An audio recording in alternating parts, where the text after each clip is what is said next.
US supreme court ने Donald Trump के द्वारा लगाए गए ग्लोबल टैरिफ्स को खत्म कर दिया है।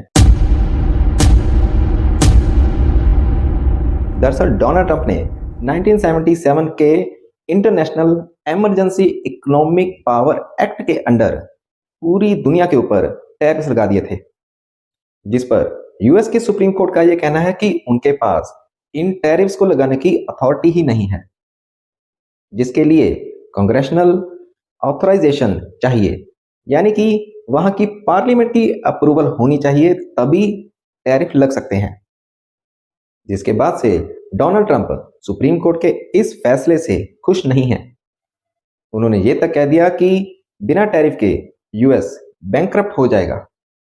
दरअसल डोनाल्ड ट्रंप ये चाहते थे कि जो यूएस का ट्रेड डेफिसिट बढ़ता जा रहा है उसको कम किया जाए और डोमेस्टिक मैन्युफैक्चरिंग को बूस्ट किया जाए। मगर अब डोनाल्ड ट्रंप ने सेक्शन 122 ऑफ ट्रेड एक्ट 1974 के अंडर 10% के ग्लोबल टैरिफ लगा दिए हैं, मगर ये टैरिफ 150 डेज तक ही वैलिड हैं। इसका मतलब भारत के ऊपर भी जो 18% के टैरिफ लगे थे वो अब कम होकर 10% हो जाएंगे। इसी बीच डोनाल्ड ट्रंप का ये भी कहना है कि जिन देशों के साथ ट्रेड डील्स हो चुकी हैं उनके साथ जिस भी रेट के ऊपर टैरिफ डिसाइड हुए हैं वो रेट बने रहेंगे।